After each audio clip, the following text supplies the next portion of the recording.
Yes, developers should innovate and create new experiences, but many a time developers manage to create incredible experiences that have lots of untapped potential. There are loads of games that gamers want to see a sequel to. And in this video I discuss 15 games that I think could do with sequels, many of which are classics that we haven't seen new iterations of for a very long time. Let's go!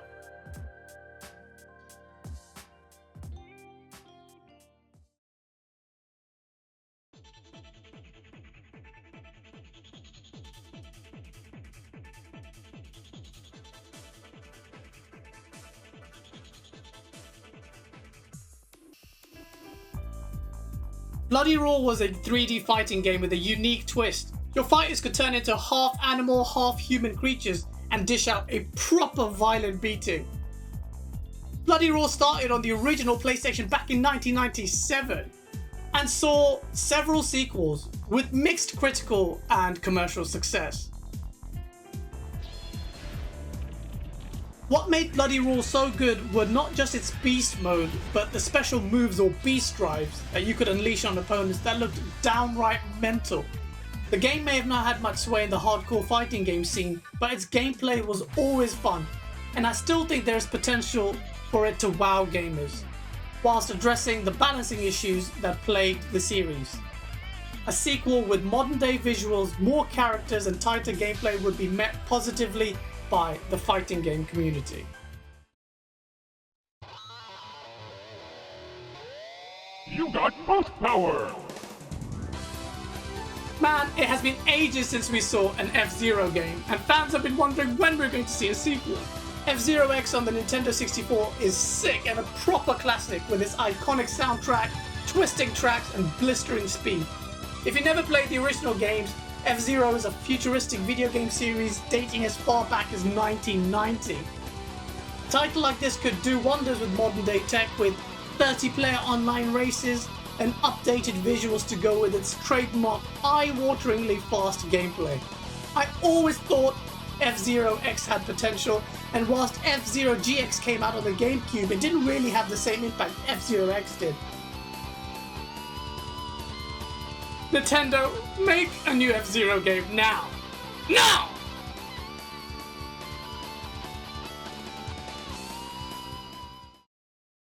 Come on!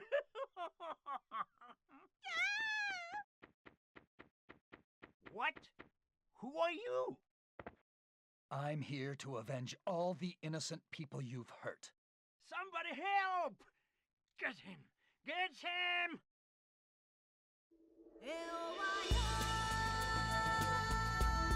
Well, us dinosaurs remember Tenchu fondly, and who hasn't ever imagined being a ninja?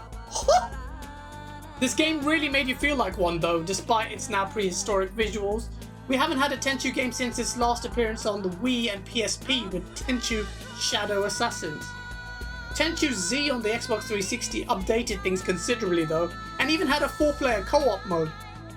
There's a lot you can do with the Tenchu games, and ninjas will always remain cool, so there's always an appeal for a sequel to this cult classic. La la la la la la la la la la la la la la la. Oh man, what a legendary game. And I'm not just saying this because we had David Jaffe, the creator behind the series and the guy who created God of War, on our show. Yeah, this is the juice. This is the source. I hold such fond memories of Twisted Metal Black, and so do most people who happen to play this cult classic. Vehicular combat games are scarce, especially ones that are so dark as this one. I mean, look at this messed up cast of characters. Twisted Metal got what might be its final swan song with the PlayStation 3, and it's such a shame because think about what Twisted Metal could do today in, say, a battle royale setting. Jaffe, come back to us. Please make another Twisted Metal game.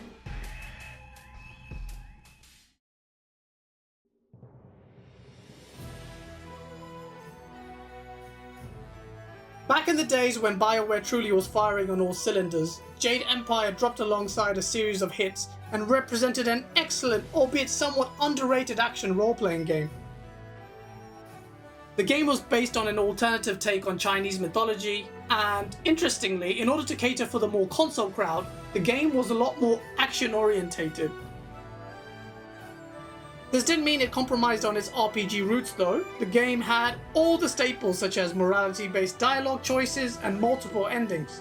Jade Empire's settings were truly unique, and there's a lot of scope for a sequel.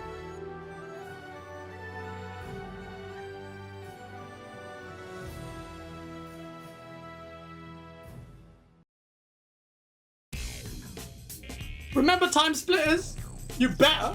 Brought to you by Free Radical, the studio which had many members who previously worked on GoldenEye, Time Splitters truly was a gem, building off the back of the successes of GoldenEye and really nailing the cooperative and split-screen multiplayer aspects of the game. The game had excellent and varied levels, great gunplay, and was above all else, just unashamedly fun to play. Time Splitters 4's cancellation was painful, but there are challenges in bringing back the franchise and updating it to meet modern standards. Sadly, I don't think we'll see another Time Splitters game anytime soon.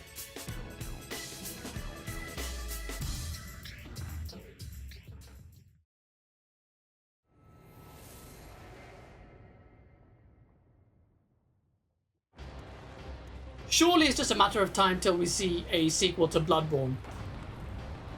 The original game was just incredible and my first foray into the realm of Soulsborne games.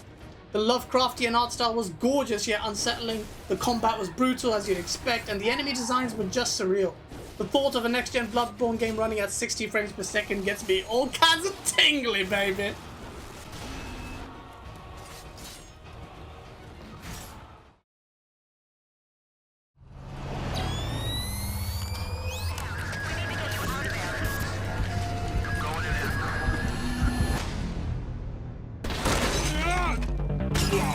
Looking for me, asshole? What happened to the series, man? Splinter Cell was ahead of the game even when the first one landed on the original Xbox. The world really could do with Sam Fisher making a return, but focusing back on its pure stealth roots and not the more action-orientated leanings of the later games. With all the sequels that Ubisoft likes to churn out, I'm quite surprised that we haven't seen a new Splinter Cell game, but perhaps it's coming.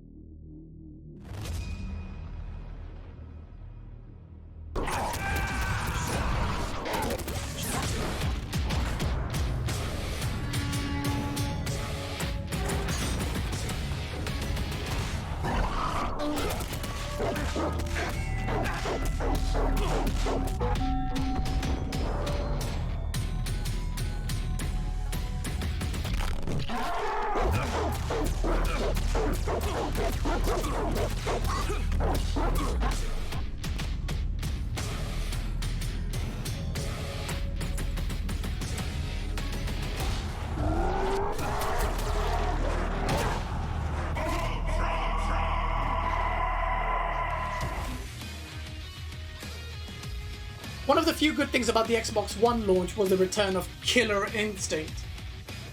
It started off with bare content but got more and more content and became a proper, fully fledged title. It had a brilliant netcode, varied fighters with great designs, and its easy to use but difficult to master fighting system holds its own even today. If we do see a sequel, the game cannot launch with bare content like its predecessor. It needs to be a fully fledged game. The Xbox has many genres on lock. Having another good first-party fighting game in its library would be very good for it.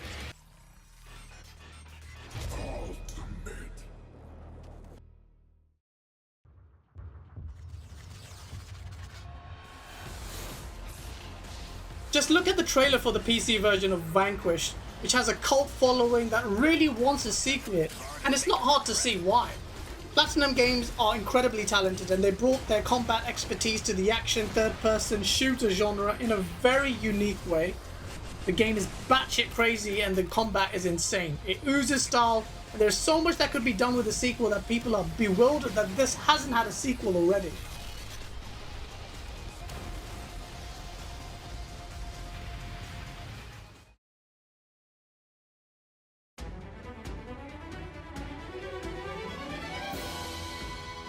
would have thought that the Xbox would be home to an exclusive JRPG as good as Lost Odyssey. Whilst Xbox may have failed in making the Xbox 360 appealing in Japan, the good that came out of its efforts was worth it, with Mistwalker's new IP that wasn't just a solid JRPG, but one that delivered a refreshingly deep and mature story that evoked a lot of emotion.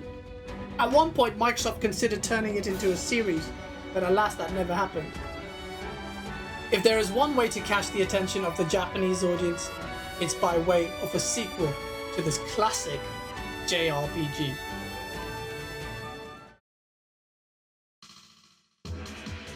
Capcom is sitting on a goldmine of great dormant IPs, and Power Stone is one of those titles.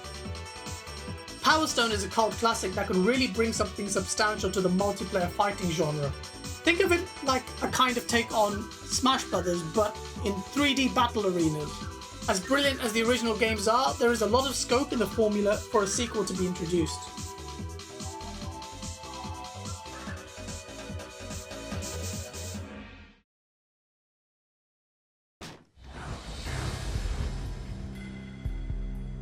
Death was in the air at Roscoe Street.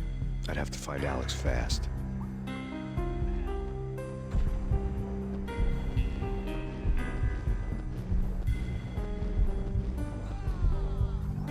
The original Max Payne games will always have a place in my heart.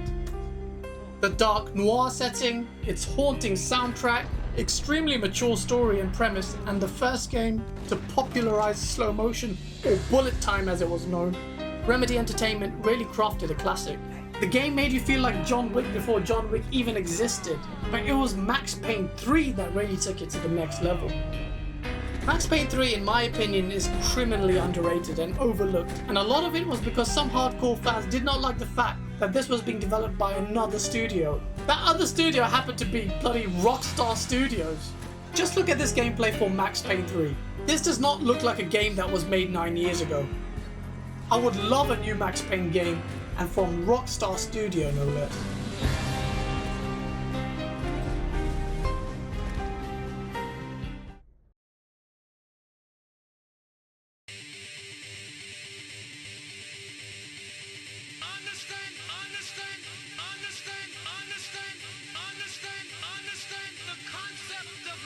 Why do we not have a sequel to Jet Set Radio Future? Why do we not have a remaster to this incredible game? I'm going to make a video separately just on Jet Set Radio, but in the short term, this game is so criminally underrated, it hurts.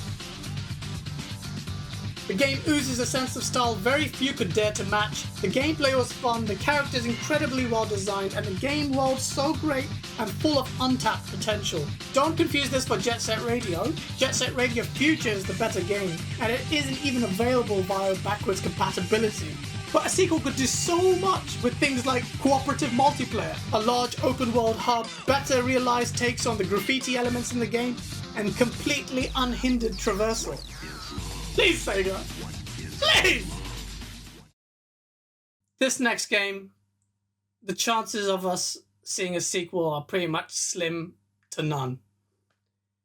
But just listen to this.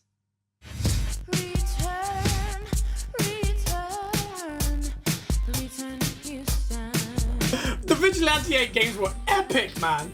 If you never played them, especially Vigilante 8 Second Offense, you missed out massively. Another vehicular car combat game, but with a banging soundtrack, infusing 70s funk with gameplay that was even groovier. Seriously, the game was so much fun, and that was because the dev's sole focus was clearly on just pure, unadulterated jokes. Even the bugs in the game were hilarious. You know, the developers sat there and just laughed at half of these bugs. The game was so unstable, nothing was stable in the game. 1 second you're playing it, the other bit you'll just be flying across the map. There was a level in the game where you could do something to trigger a meteor to come from space and smash into the level. Turns out that massive meteor is an alien egg, and if you shoot it, a giant ant comes and starts attacking players. Come on, man, when do you see that? And that was just one level. Chances are we will never see a sequel to Vigilante 8, and that makes me really sad. So those are the top 15 games I think deserve a sequel. There are loads to be mentioned here, by the way, but do let me know in the comments what you think. Smash that like button if you enjoyed it. Please subscribe and share this video out. I'm just gonna be here jamming to this sick tune.